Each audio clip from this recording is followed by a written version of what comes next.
jaajëfatee sama gars yi Mr Shake la maa ngi ni Brooklyn New York dellu si gars yi tey defal leen beneen vidéo ci visite Macky Sall Touba mais aussi wax ci Guy Marius Sagna qui a été brutalisé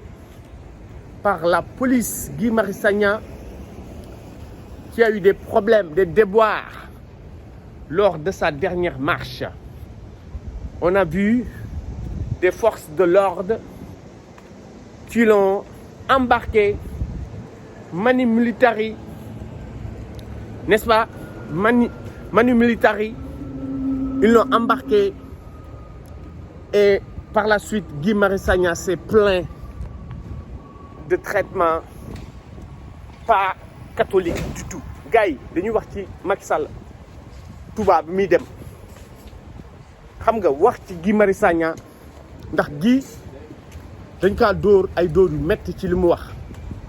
pas dóor sax mais dañ kaa brutaliser mais ñun dañ leen di avertir rek di wax ne nguuru Macky Sall bëgg naa aussi wax ci Assane Diouf parce que Assane Diouf tey lañ ko waroon atte ndax dañoo seetlu ne activistes yi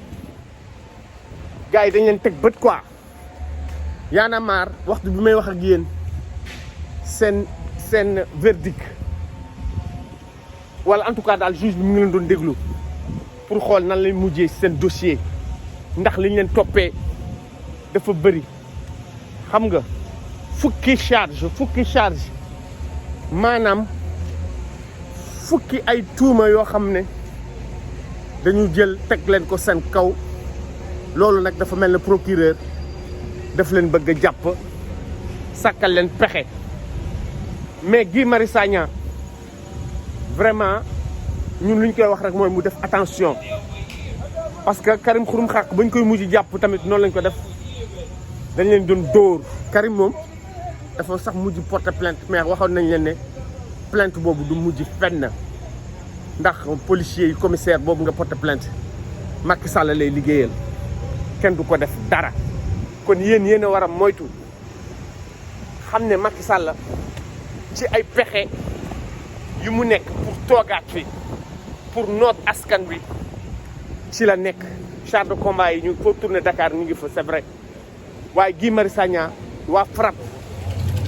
waa FRAPP la ak waa ñoo lànk je sais pas mais en tout cas génn nañu di def conférence de presse wax ak taskatu xibaar yi mais ce qu'on a constaté c'est l'absence de Guy Marius Sagna dans ce point de presse parce que normalement Guy Marius Sagna il est toujours au devant de la scène pour dénoncer surtout lorsqu'il a été la victime, n'est-ce pas, de cette brutalité. Pourquoi Guy n'était-il pas présent? Est-ce qu'il est blessé? Est-ce qu'il est à l'hôpital? ndax bu leen fàtte ne Guy Marius Sagna demoon na fi est-ce que doon Malicounda xaw ma demoon na fi daal ci benn gox di xeexal waa gox ba ngir suuf yi ñu bëgg a caxat-caxatee waaye maire gox ba dafa yónni ay nervi ñu jàpp Guy Marius Sagna di ko xëpp suuf di ko sotti suuf bëggoon ko dóor policiers yaa ngi fa gendarme yaa ngi fa ils n'ont pas levé le petit doigt les gendarmes étaient complices c'est comme si cautionner cet acte barbare de la part de nervis recrutés, n'est-ce pas, pour salir, pour humilier Guy Marius Sagna, un activiste. Foofu tam oto mënoon nañ ko fa yàq ndax ba muy dem defe naa sax dóor nañ ci oto bi mënoon nañ yàq oto boo xam ne nit ñi ñoo ko jëndal ngir askan bi dañoo xam njëriñu Guy Marius Sagna ñun nag dañuy artu Guy Marius Sagna bu dof-dofloo dinañ ko fi gaañ bu dof-dofloo dinañ ko jam bu dof-dofloo dinañ ko rey parce que Guy Marius Sagna il dérange le régime Macky Sall, n'est-ce pas? Assane Diouf tamit dañ ko doon jugé tey mais nit ñi li ñu wax moo tax ñu dàq ko ba le 29 septembre parce que Assane Diouf dañ ko bàyyi dañ ko mujj jox liberté provisoire parce qu'il y a un procureur zélé, un procureur de Guédiawaye zélé qui veut impressionner Macky Sall ou bien qui veut impressionner le procureur Bassirou Gueye moo tax il est allé trop vite en besogne mu ne jàpp leen Assane Diouf pakate leen Assane Diouf parce que Assane Diouf daf leen lakkal gars yi ngeen baal ma Assane Diouf dafa leen lakkal temps yëpp mi ngi def ay live procureur Guédiawaye il se sent menacé gars yi ngeen baal ma y a des travaux ici Mister Shake la maa ngi Brooklyn New York ngeen baal ma il y a des travaux parce que le procureur de Guédiawaye il se sent menacé parce que Assane Diouf dafay génn di saaga dafay génn di def ay live lu ko neex mu def ko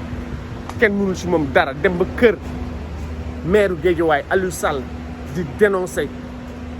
est-ce que yaa ngi may dégg dem ba palais de la République mais Guédiawaye dafa dem ba kër Aliou Sall am ku ko fa fekk bëgg xeex ak moom kon gars yi ñoom ñoo war a def attention xam nga xam ne dañ leen teg bët te wax naa leen 2024 ñu bëri duñ ko fekkee ñu bëri ci kaso ba la ñu jëm wala ñu bëri dinañu dee. Girassi maa ngi ko dégg mu naan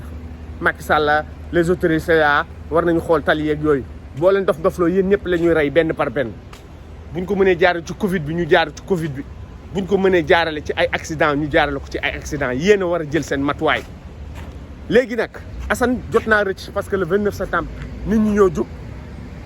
yuuxu ñu xam ne ki ko porte plainte sax dafa dindi plainte bi mais terewul dañu bëggoon sànq Assane Diouf. nit ñu ñëwaat ci Y'en a marre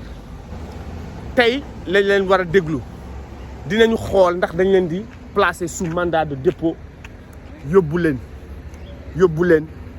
fàtte leen ba élection maire yi passé wala sax mën nañ fa profité téye leen fa 2 ans ba 2024 jàll. waa Y'en a marre nee nañu dinañu wax ak taskatu xibaar yi suba mais Y'en a marre lan ngeen mën a wax dégg naa tey dem nañu tribunal dinañ fa fees dell. loolu la ñu war a def ngir kilifa toppeewuñ ko affaire passeport bi député yi dégg naa dañuy xeex pour ñu bañ a dindi lever pour ñu def lever immunité dafa am ay député APR yoo xam ne dañuy sot bëgguñu ñu dàq Mamadou Sall bëgguñu dàq Biaye Boubacar Biaye qui sont trempés jusqu'au cou dans ce scandale, n'est-ce pas, des visas, des passeports diplomatiques. Les députés, lu tax boobu jàpp ñu leen ñu jàpp kilifa jàpp Simon loolu la nit ñi bëgg xam Sénégal il faut que nit ñi yeewu sinon Macky Sall dina leen faagaagal yéen ñëpp ba pare da koy jaarale ci sëriñ ñi Macky Sall gis nañ ko muy dem Touba lan lay def Touba yow yëf yi ba mu tàngee dëgg Sénégal nar a takk Serigne Mountakha ba mu la waxee bàyyil mu sedd faalewuloo Serigne Mountakha dégluwuloo Serigne Mountakha yow faalewuloo Serigne Macky Sall Touba dérange Macky Sall waaw Touba dafay déranger Macky Sall parce que musu fa gagné élection nit ñi faalewuñ ko Ablaye Wade la ñu gëm yéen a may dégg ak Ousmane Sonko opposition léegi dem na ba xam ne nguuram sëñ Mountakha moo ko sauvé léegi nag à coup de milliards il essaie d'impressionner les gens par l'inauguration d'hôpitaux comprendre nga dem Touba sotti fa ay milliards du loolu moo la ci génne ñu gis ay sëriñ ñu mel ne sëñ Modou Bara Dolly di ñu tëkku naan képp ku fi manifester dinañ la làpp xaw ma dinañ la làppal xaw ma sëñ Modou di wax ne benn kaddu rek moo am Touba muy sëñ Mountakha par la voix de sëñ Bassirou waaw bu fekkee ne benn kaddu rek moo am Touba sëñ Mountakha wax na li muy wax ne bu kenn manifester mais lan moo tax yow sëñ Modou Bara Dolly ngay génn di ñaawal nit ñi di tëkku nit ñi naan dañuy làppal teew nga nekk APR bu mag nekk député su ma juumul député nga APR bu mag ngay profité di wax naan Macky Sall yàlla moo ko muridi sëñ Mountakha ko jàppale moo tax mu nekk fi mais tout bu leen ñu jéem a nelawloo avec tout le respect qu'on vous doit à cause de votre grand-père Cheikh Ahmadou Bamba mais ñun dañuy wax ak yow ci cadre politique parce que yaa ci dugg sëñ Modou Bara Dolly mënuloo ñu tënku ñun soxlawuñu dem Touba naan dañuy manifester Macky Sall liñ ko yàgg toroxal Touba rek doy na ñu sëkk Touba mu dem fa sotti fa ay milliards mu dem fa ñu recevoir ko loolu ñun suñu yoon nekku ci le 8 mars bu amaatee du sëñ Mountakha moo ko ciy génne bii paa parce que duñu toog ci dëkk boo xam ne député yi dañuy sàcc di njuuj njaaj ñu toog ci dëkk boo xam ne ñuy dégg doomu président Amadou Sall ñu naan dafa am ay immeuble Dubaï ngay toog dégg ñu naan la Amadou Sall moom expert auto ah moom ak Jean xamatuma sax nu mu tudd moom ak Badiane Pape Samba Badiane dañu def naa la tudd waaw ñun duñu toog ci dëkk boo xam ne xale yi liggéeyuñu sonn mbënn mi di sonn nit ñi xanaa nawet bi li mu mettiwul ren moo leen sauvé ci mbënn mi nit ñi ba léegi fi ñuy wax ak yéen am ñoo xam ne seen kër ndox maa ngi fa ngeen ñuy wax ay waxu da ngeen di jàpp nit ñi di terroriser nit ñi di dóor ay ñoom Guy Marius Sagna kenn mënul manifester n'est-ce pas kenn mënul manifester marche bu am ngeen ne da ngeen ko doo leen ko autoriser ñun li ñu leen di wax rek mooy ñun on vous a à l'œil te li ngeen di def yëpp xam nañ ko waaw Ousmane Sonko nag moom mi ngi ci coalition bi mais fii ak janvier lépp dina leer bu soobee yàlla ñun li ñuy wax Macky Sall rek mooy mu xool Guinée ana Alpha Condé tey ana Alpha Condé on ne peut pas arrêter la marche de l'histoire l'Afrique est assoiffée de liberté l'Afrique occidentale n'est-ce pas l'Afrique de l'Ouest est assoiffée de démocratie n'est-ce pas on a faim APR la ñu bëgg mu abal ñu suñu réew APR la ñu bëgg mu abal ñu suñu réew parce que nekkoowu leen fi dara lu dul sàcc ak njuuj jaaj bu ñu demee ba la wax ne juróom benn député ñoo nekk ci trafic de visa te dalee leen ne juróom benn député yëpp waa APR lañu bi passeport diplomatique kan moo koy joxe ministère des affaires étrangères wala Macky Sall ci boppam la ñu wax ne moom mooy signé kon waa APR rek ñoo ci takk ba ripp waaw ba pare kenn du wax lu tax député mënuñu leen jàpp ba léegi du mujj fenn wala boog buñ koy def sacrifier ñoom kilifa moo tax ñu dugg ci bëgg nañu wax xoolal gis nga jàpp nañu kilifa waaye aussi jàppale nañu Mamadou Biaye ak Mamadou Sall loolu lañ bëgg def parce que kilifa daf leen di déranger surtout kilifa Simon moom démission woon na presque bàyyi woon na Y'en a marre Simon bàyyi woon na Y'en a marre waaye moom moo dugal boppam dem di joxe passeport am di ko abal Thierno mi nga xam ne moo filmé woon ndeysaan